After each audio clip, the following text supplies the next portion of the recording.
usuario de la red es empresario de sí mismo entonces, no solo, o no tanto, por su capacidad para generar riqueza en el sentido estricto, que en efecto también lo es, aunque rara vez para él y nunca de manera tan consciente por parte de la mayor parte de los usuarios, sino sobre todo porque mediante el dispositivo se construye a sí mismo con los rasgos que definen el éxito en el mundo capitalista, con la suma de adhesiones y el incremento de capital, que en este caso es capital afectivo. Yo tuve la experiencia, yo tengo cuenta de Facebook hace mucho tiempo, pero nunca la tuve operativa, pero no hace tanto tiempo me pidieron, bueno, actívala, así nos comunicamos, etcétera, y la experiencia fue bastante particular. Y eso me llevó a la reflexión, y esa reflexión se reflejó en este libro, ¿no? Una reflexión en la que vinculo desde luego categorías clásicas de la tradición nuestra occidental con lo que está ocurriendo en las redes y con lo que significa para nosotros, para nuestras vidas. Se ha enfatizado mucho y yo creo que se ha sobredimensionado la importancia o, digamos, el valor que ha tenido las redes sociales. Es verdad que tiene una gran capacidad de movilización porque en pocos segundos pones en contacto y superas barreras espaciotemporales, pero mi hipótesis central, y yo creo que en cierto modo se ratifica con el fracaso que ha supuesto, yo creo que a estas alturas la primavera árabe no cabe duda de que ha supuesto un fracaso,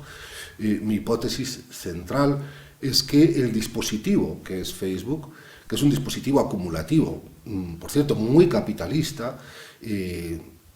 todo lo que pasa por él lo acaba, digamos, reestructurando. Y uno puede tener, por ejemplo, un discurso estructurado en torno a Gramsci y a planteamientos revolucionarios y leninistas, pero una vez que Facebook se apropia de él, digamos, el dispositivo lo reestructura. Como todo espejismo produce un efecto de realidad, una ilusión que sin duda genera efectos, como tantas ilusiones que forman parte de nuestra vida. Pero en realidad esas expresiones ideológicas están tan gobernadas por el capitalismo, en esa forma de la gran fábrica de los afectos, como lo están los mercados financieros o la bolsa. Incluso en un sentido más profundo, puesto que su condición no aparece como tal y genera así un efecto fraudulento, que es la otra cara de la ironía. Y la noción de amistad y la noción de biografía tienen mucho peso en las vidas de cualquiera de nosotros, y la estructura de Facebook, en cierto modo, nos ofrece una caricatura de lo que es la amistad, y creo que esto es una cuestión muy importante, y también de lo que es la representación de lo que nosotros somos, que es la biografía. Porque Facebook en realidad se construye como un nexo, una red entre amigos, pero claro, la noción de amistad, que tiene una larguísima trayectoria en nuestra tradición y en nuestra cultura, que es considerada, yo en el libro hablo del valor de la amistad en ese doble sentido, ¿no?, como uno de los grandes tesoros. No tiene nada más que acudir a Aristóteles, a la tradición, a Epicuro, en fin, todos lo sabemos, ¿no? Pero también todos sabemos que la amistad es una cosa complicada, compleja, muy valiosa,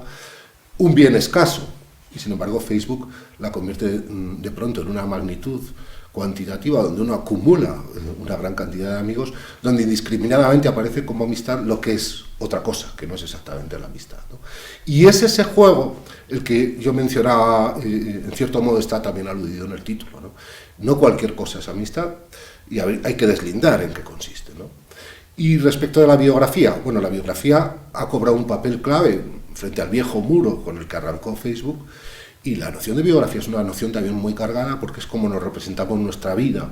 mediante una serie de hitos a través de los cuales lo vamos construyendo. Y claro, uno no puede aparecer de pronto en Facebook con esa idea de los pañales y su biografía empieza en este momento, ¿no? La biografía es una cosa muy sólida, es un género literario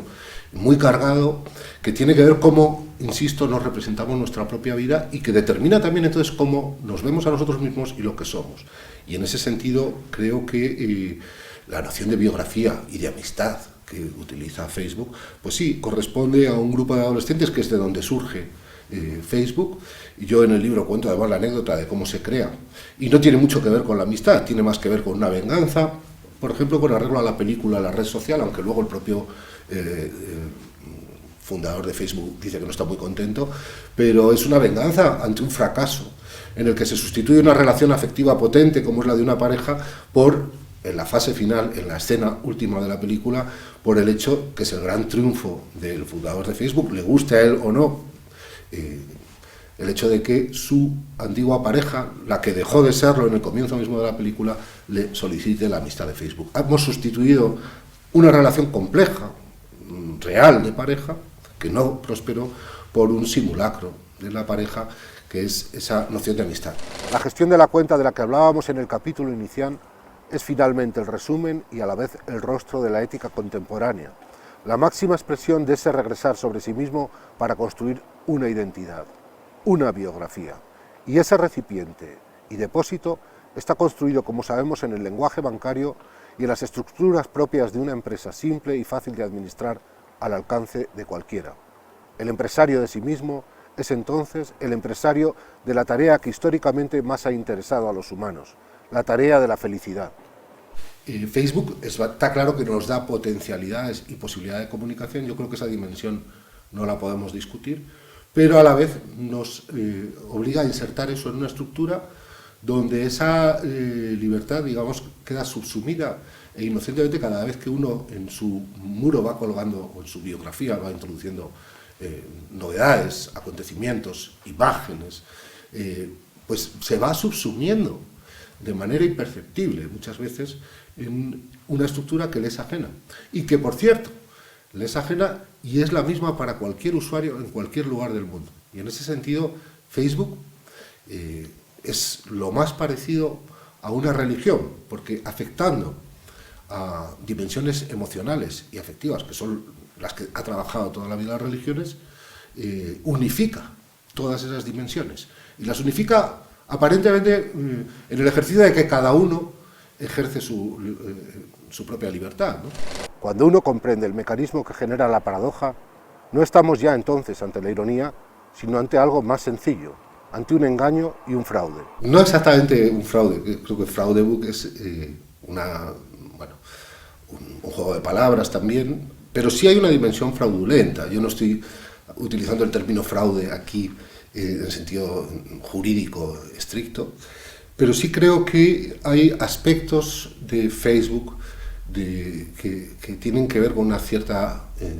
dimensión fraudulenta. El primero de ellos, por ejemplo, es el hecho de que efectivamente todos, o aparentemente para muchos de los usuarios, porque obviamente hay de todo, ¿no?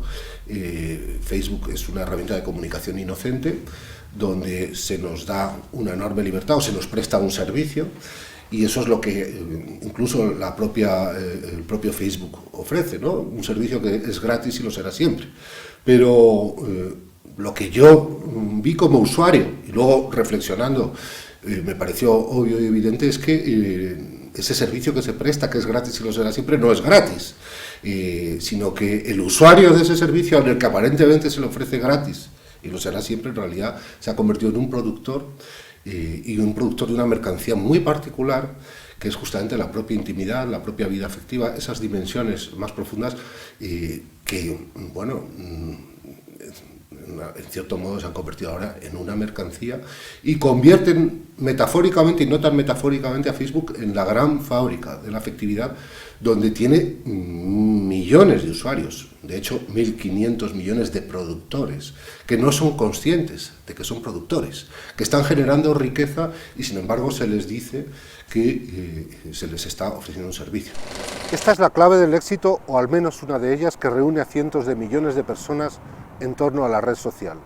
La sociedad digital, como cualquier otra, ha encontrado su propia estructura de la felicidad.